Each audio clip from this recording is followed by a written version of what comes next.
They didn't believe that their dead were dead. Across 5,000 years, from the deserts of Chile to the highlands of the Andes in Bolivia, one practice bound many cultures. They kept their dead among the living. I'm Christine. I'm an anthropologist, and you're watching Our Forgotten Past. This documentary contains archaeological images of ancient mummified remains. Viewer discretion is advised. Watch what happens when we lay their story in a single line.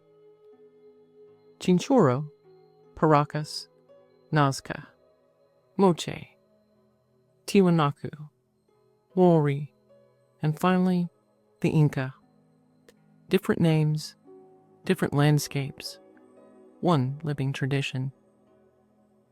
But this isn't just about burials. In the Andes, the ancestors ate and drank at festivals, blessed crops, advised rulers, and kept the cosmos in balance. Why keep the dead alive? What belief could pass from the earliest coastal mummies to the emperors of Cusco? By the end of this film, you'll see how a single worldview about life, death, place, and reciprocity turned bodies into bridges between worlds. In the Andes, death was not an ending. It was a change of state. People understood reality as layered and connected. The hanan, the upper world of the sun, moon, and sky beings. The pacha, the middle world of humans, animals, and fields. And the ukhu pacha, the inner world below, where ancestors and powerful spirits dwelled. These realms were distinct, but they overlapped at sacred places called wakas. Two ideas shaped everything. Reciprocity, known as ayni, the obligation to give and receive in balance. People fed their ancestors with offerings, and in return, the ancestors gave rain, fertility, protection, and legitimacy. And second, vital animation, called camay, a life force flowing through people, textiles, fields, water, and sacred places. A preserved body was not a relic. It was a vessel for that force, a presence that kept a lineage alive. This worldview carried forward century after century, from the earliest coastal mummies to the royal dead at Cusco. Millennia before the Inca, and long before Egypt, the Chinchorro of the Pacific coast began to preserve the dead. We are now more than 5,000 years in the past. What makes the Chinchorro remarkable is not only age, it is inclusion. They did not reserve mummification just for their kings. They preserved everyone, men, women, children, and even their infants. Bodies were carefully disassembled and rebuilt again. Skin was removed. The form was reinforced with sticks and fiber. Cavities filled with ash and clay. Their faces were repainted, and wigs were made from human hair. The dead were literally reconstructed to remain with the living. Why did they do this?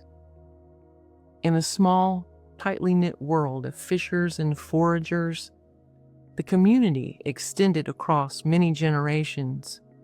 The ancestors were still members of their group. They were guardians, companions, and witnesses. And for the Chinchorro, the living and the dead belonged together. Nearly 3,000 years after the Chinchorro, the Paracas flourished on Peru's south coast. They preserved their ancestors in a different way, by building mummy bundles, or fardos. Inside, the deceased sat in a flexed, cross-legged position. Around them, layers of textiles were carefully added. Inner wrappings of plain cotton and outer mantles of finely woven cloth, and sometimes embroidered panels depicting animals, spirits, and cosmic beings. But these bundles were more than just wrappings. Archaeologists find offerings tucked within: combs, ceramics, feather ornaments, food, cocoa leaves, even tools. All provisions for the journey into the spirit world and signals of status and role. Some fardos grew nearly as tall as a person, towering with cloth and gifts. They held not only a body, but the memory, the wealth, and the spiritual protection of an entire lineage. Paracas bundles were portable. They could be carried, displayed, and honored in ceremonies. In Paracas thought, textiles were not mere clothing. They were sacred containers of identity and power. Wrapped in cloth, the ancestors remained present among the living. 2 to 3 centuries after the Paracas, the Nazca rose on the southern coast. In a desert where water meant survival, the ancestors became guardians of fertility. Nazca burials often include offerings tied to water and growth. Some graves contain carefully prepared trophy heads, with skin and hair intact. For many, the head held vital spirit power. Placing it in a tomb or shrine channeled that force to call the rains, to revive the land, and to renew life. Around the same time, far to the north, the Moche built monumental adobe pyramids and filled them with elaborate tombs. Their ceramics and murals show rituals of sacrifice, warriors offering blood to nourish the earth and maintain cosmic balance. Rulers and priest warriors were buried with gold, shells, weapons, and feasting vessels. The dead did not simply depart. They confirmed legitimacy, anchored authority, and kept the theater of order alive. Different landscapes, different rites. Yet in both, the dead remained active agents, ensuring water, fertility, power, and balance for the living. Several centuries after Nazca and the Moche, 2 great civilizations rose almost side by side: the Wari of the Peruvian highlands and the Tiwanaku on the shores of Lake Titicaca. The Wari built planned cities like Piquillacta, spread an organized road network across the mountains, and forged what many consider the first territorial empire of the Andes. At Pacha, archaeologists uncovered mummy bundles outfitted with false heads, wooden or clay masks giving the dead new faces. Recognizable and present, these ancestors were brought into ritual life. To the southeast, the Tiwanaku transformed a harsh, high plain into a sacred landscape. They raised the Akapana platform, the Kalasaya temple, and the gateway of the sun, carved with a staff bearing deity. Around the city, a web of raised fields and canals turned agriculture into ritual: water, earth, and stone guided by ceremony. Stone sculptures depict dignitaries and seated figures, often read as ancestral personages. Together, the Wari and the Tiwanaku carried the baton in complementary ways, one emphasizing roads, administration, and ancestral presence in the bundles, the other sanctifying land and water through monumental ritual. In both, the dead remained essential to life's continuity. Centuries after the Wari and the Tiwanaku, the baton was passed and reached its most powerful form with the Inca. In Cusco, the royal dead, known as mallquis, were treated as if they still ruled. dressed in fine kumbi cloth, carried in litters, seated at feasts, tended by attendants. Their estates continued to produce wealth, and their voices were consulted in matters of state.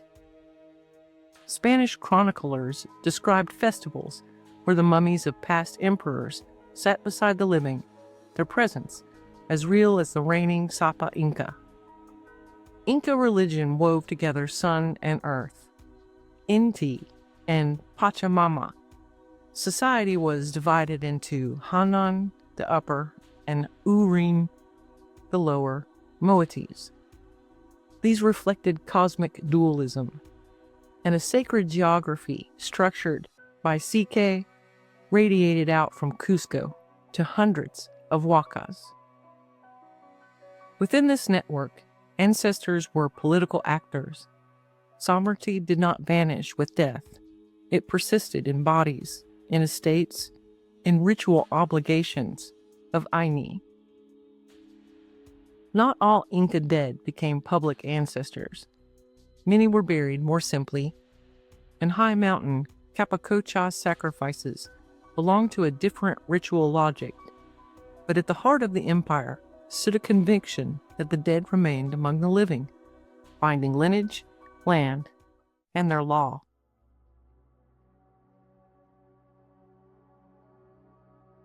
From the first Chinchorro mummies, to towering Paracas bundles, to Wari ancestors given new faces, and the Inca royal dead enthroned at Cusco, one thread endures. In the Andes, the dead were never gone.